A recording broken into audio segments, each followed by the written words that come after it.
करते और हजरत इस्माइल अलैहिस्सलाम पत्थर लाकर देते थे और दोनों की जबान पर यह दुआ जारी रहती थी, ए हमारे परवरदिगार, हमसे ये खिदमत कबूल फरमा।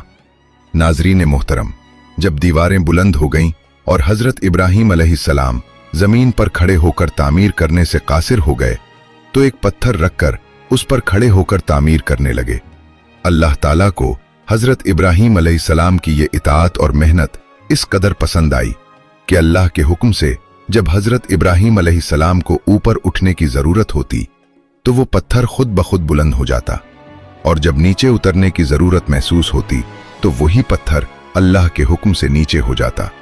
अल्लाह ताला ने अपने इस बरगुजीदा बंदे के पांव के निशानात इसी पत्थर पर महफूज फरमा दिए ताकि ये बाद में आने वाले अहले ईमान के लिए एक यादगार बन जाएं।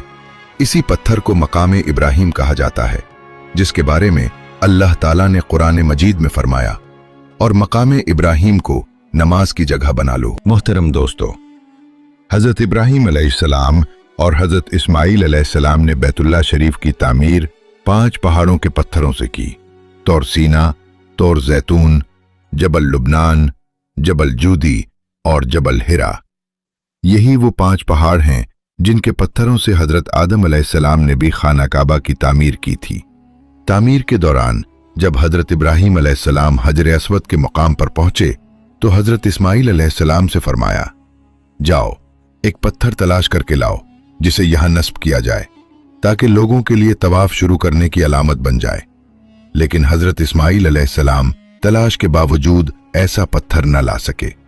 जब वापस आए तो देखा कि हजरत इब्राहीम अलैहिस्सलाम के पास एक ऐसा पत्थर मौजूद है जिसकी रोशनी चारों तरफ फैल रही थी। हजरत इस्माइल अलैहिस्सलाम ने अर्ज किया, अब्बा जान, ये पत्थर कहां से आया? हजरत इब्राहीम अलैहिस्सलाम ने फरमाया, इसे वो लाया है जिसने मुझे तुझ पर भरोसा करने से बेनियाज कर दिया। यानी हजरत जिब्राईल अलैहिस्सलाम ये पत्थर लेकर आए हैं। मोहतरम दोस्तों, ये बात याद रखिए कि हजरत इब्राहीम अलैहिस्सलाम ने खाना काबा की जो तामीर की थी उसमें छत नहीं थी और उसका दरवाजा जमीन की सतह के बराबर था। हजर अस्वद इस कदर सफेद था कि उसकी रोशनी मशरिक से मगरिब और शिमाल से जुनूब तक फैली हुई थी। बाद में उसके सियाह होने की वजह यह बनी कि दौरे जाहिलियत और दौरे इस्लाम में यह बारहा नापाक हाथों से छुआ गया। मुहतरम दोस्तों, हजर अस्वद के बारे में आता है कि यह जन्नत से लाया गया पत्थर है।